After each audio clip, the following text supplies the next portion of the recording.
you have a lawyer right now? No. Okay,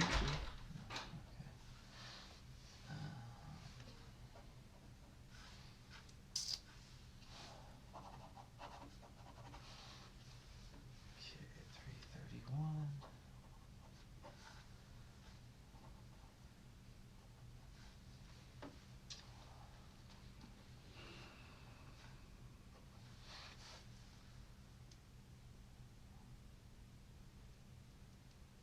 Okay.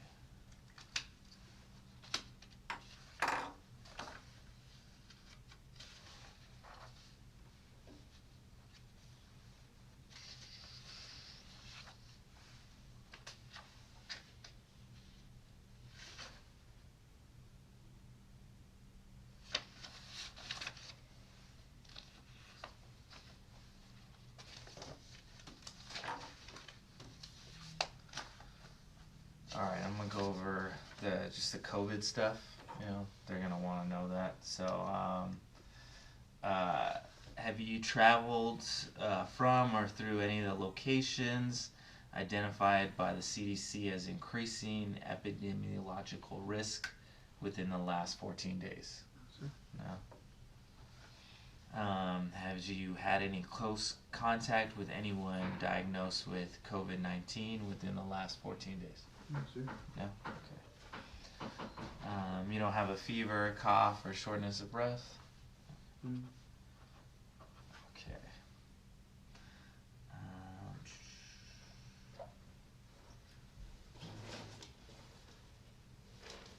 Okay.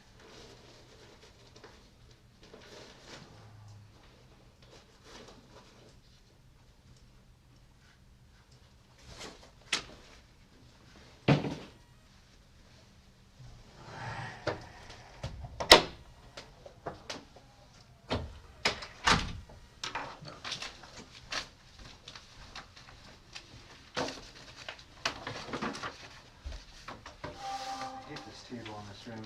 It's in the wrong spot at all times. I know, it's kind of awkward, hey? Doesn't make it easy for us to sit and talk.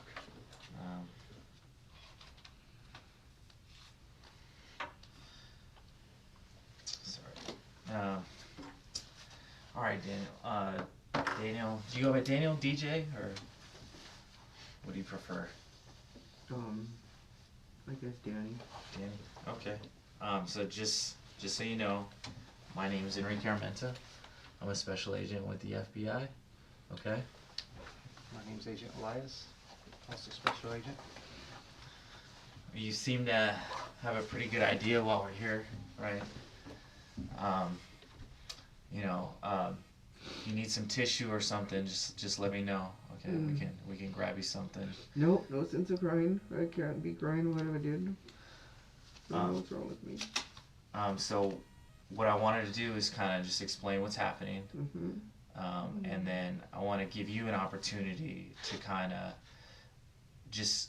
help us understand, what happened from your perspective, okay? I want to give you that opportunity. That's why we're here. I wanted to take you away from this morning and that kind of hectic chaos and just give you a moment, take a breath, all right? I feel like you kind of want to talk about it. I feel like you kind of want to get it off your chest. I'm so weak, I'm crying. It's okay, man. It's okay. Oh my god. I shouldn't be crying. I'm a grown man and I knew what I was doing. Whatever happens to me is gonna have to happen to me because Look, Enrique and I interview a lot of people. We talk to a lot of people who have been in the same situation you've been in. There's no shame in crying. There's no shame in you having a tough time with processing it. It's understandable. You're in an important position right now. I mean, you've said it yourself. The last couple of months have been really hard, right? It's been difficult. yeah. This is an opportunity here for you to let us know and help us understand, because right now we don't frankly understand exactly what happened from your perspective. And I think that there's an opportunity here for us to get clarity on what went down and what you see happen. But If I do that, I don't think it's gonna reduce my sentence or something. well, let us read you some paperwork here, and then we can talk about how you might be able to help yourself out of your situation. Okay? I'm gonna read this to you. Just Let me get those keys one more time. yeah. Let me know if you understand everything, and then if you have any questions. You know, you have the right to remain silent. I can have all. Anything you say can be used against you in court. You have the right to talk to a lawyer for advice before we ask you any questions. You have the right to have a lawyer with you during questioning. If you cannot afford a lawyer, one will be appointed for you before any questioning if you wish. If you decide to answer questions now without a lawyer present, you have the right to stop answering at any time. Okay? Do you understand those rights? Okay. You sign right here, and you can read them to yourself as well, and just acknowledge that you understand them.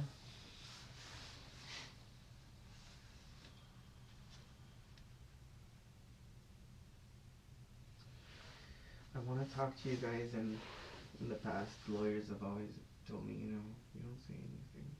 We're not gonna help you. Well, look, by signing this, you're just acknowledging that you read your rights and that you're willing to talk to us at this time. Just because you signed it doesn't mean any of these rights go away. These rights are always with you throughout the entire process that you're in the legal system, okay? Does that make sense? And you have the right, if I ask a question or something makes you uncomfortable, just to let me know. Let us know. Okay? But just like my colleague was saying here, our goal today is just kind of to get an understanding of what happened, right? Because DC kind of has their version of what happened and kind of how they see things, and now it's your opportunity to let us know, what really happened. Because I got to be honest with you, like they gave me this case, right? And they were like, this guy assaulted a police officer, so I was like, okay, let me look into this, see what we got here, what's going on, just so, I'm prepared, for the interview and everything. And I started like finding these videos on YouTube of these guys posting Armin Rez, We Are LA, Weber's Way. Are you familiar with those? Those guys, those YouTube videos of all the protests and rallies in LA, right? And I was like, oh, what's going on here? And I was like, oh, dang, there's Danny. There's DJ. Where'd you see me?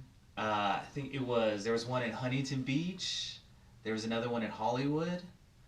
No, but you saw me in an interview or just in the background? In an interview, and then at the protests, right? They were at Back the Blue rallies, and they were at these rallies that were like for conservative values, American conservative values. They were like, and at that point. And at that point, man, like I was thinking to myself, because I thought I had an understanding of what was going on, right? They said, oh, this guy's, assaulted a police officer. But then I saw you, there was, I think it was Hollywood, there were police there standing, right? They were just maintaining the peace, and there was this Antifa guy dressed in all black, and he was just agitating him and just kind of like as if he wanted them to do something. Yeah. Right? Like yeah. he was instigating. He's making them look bad so that the cops can do something, Right. and then give you all film, and the cops are abusing you now. And Exactly. And then I see you like intervening, and you were like, hey dude, chill out. Like we're here we're protesting. Like you need to calm down. It's not about that. It's not about that violence and that anger, because he was riled up. He was super riled up, and you were pretty calm for the situation, you know, and the officer was calm. He didn't do anything. I was kind of surprised at his restraint, you know, but just kind of seeing that. I'm not even sure what video you're talking about. Was it with the wheelchair guy? It wasn't that. I don't know if it was that same day. You know the wheelchair guy? Yeah, I do. I saw that one. Yeah. So the police they made a line in the intersection, and he goes with his wheelchair, and he grows up to them, and he has a camera, and he just starts like sticking it like this, like in like the cop's face, and that's when I first started going to the rallies. I was still pretty new at that time. I didn't know anybody, and I grabbed his wheelchair and I pulled him back like 6 or 8 feet. And the cops saw me. I did it right in front of them. I'm like, dude, what are you doing? You know? Yeah. And ever since then, they've, you know, cause like how we met that guy in the wheelchair was he was coming across the intersection before the police started their line right there. He was coming over the intersection and on the crosswalk. And he was acting like a victim, like you know, like, hey, are you okay? You need help? And then like he had a bunch of attitude and didn't like us. And like there were some other people around it that were just like, oh fuck him, or oh he's, you know, and like so like he was not with us. He was there like against us. And then like we're like an agitator. Yeah. And then I don't know what happened after. This was a while back. This was a long time ago. And then like. Whatever happened, then like it started getting more intense, and the cops came and did their like line. I think there was only like 8. There was like 8 BLM guys that day, and or Antifa guys or whatever. And they came because I guess a week or 2 before that there was a big fight, and I wasn't there. I didn't go to the rallies yet. There was a fight. There was something called like the Unity Bridge, and there was like this guy named Ricky Rebel, like some gay guy, and he was all singing like MAGA, like it was all like a celebration and festival, and I guess like a big fight broke out. So I didn't know about that fight, but I found out from Armin Rez videos that they're rallying there in Beverly Hills. So I'm like, oh, I see this. Let me go down there. So that was the first time I went down there, and they had come back, these 8 guys or whatever. And you know, they're all angry, and they're like in like helmets and like goggles, and we're just in regular clothes, and I'm like, hey, what's going on with you guys? And they're all angry, and I started trying to talk to them and like find some common ground, and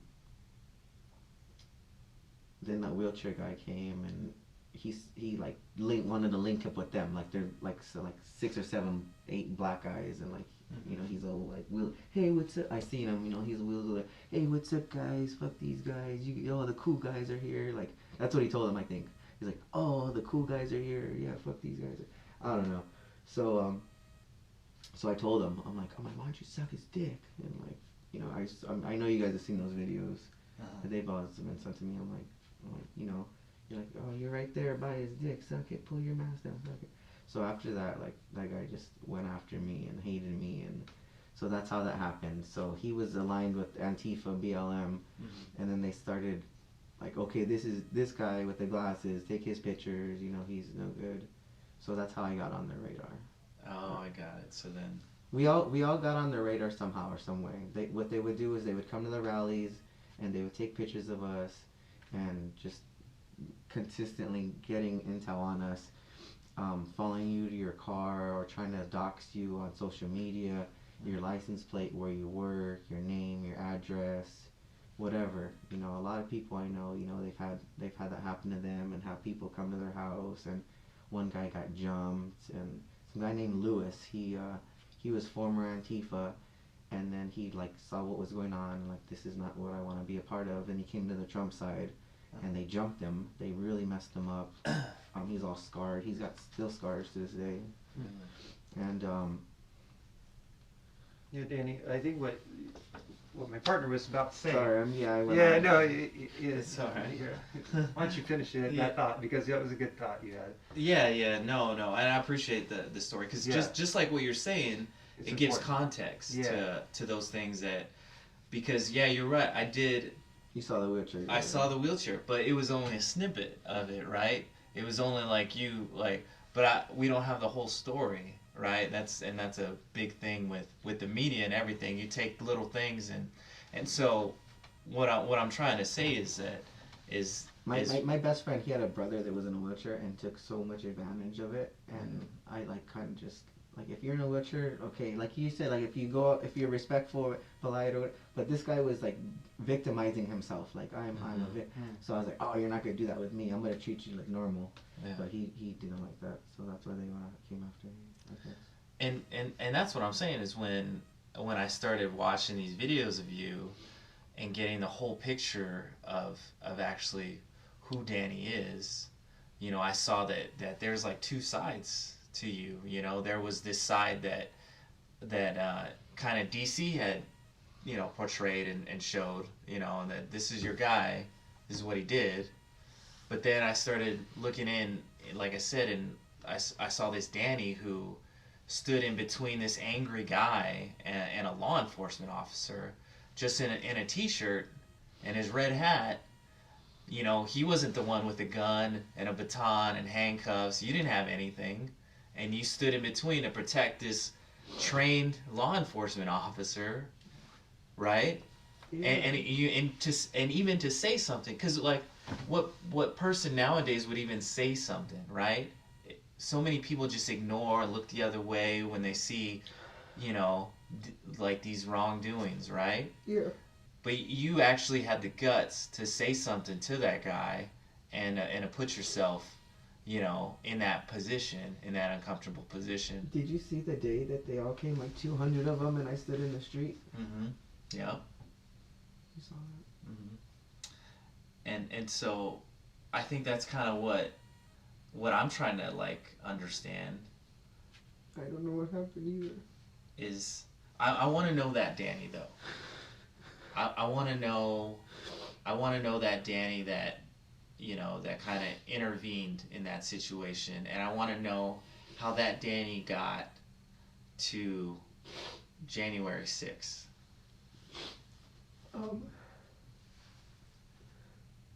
Your story is an important story. I just think that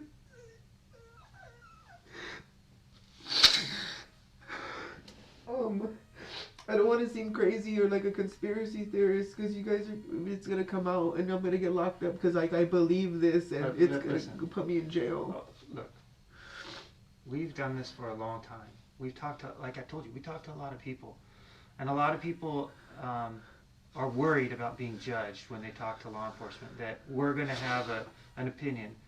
And I'm telling you right now, we don't hold judgment over you. It's gonna be the jury and the judge. And no, it's gonna be a DC but like judge. even as a fellow human being, right? That's what we're telling you. Is we're looking at you today as a fellow human, as a fellow citizen of this country, as somebody who has lived here and put in investment into this country of your work, and you grew up here, and look. I don't have any loyalty to any other country, just America. And this is all I know, and this is all I want. And I don't care about any other part of the world except for our team. So how did the Danny that stood on the line in between law enforcement and Antifa BLM, how did you get to that point? What happened in your life? Like, how did you start going to these rallies?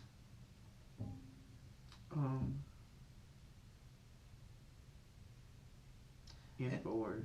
And just Infowars? So like Alex Jones stuff? Yeah, okay.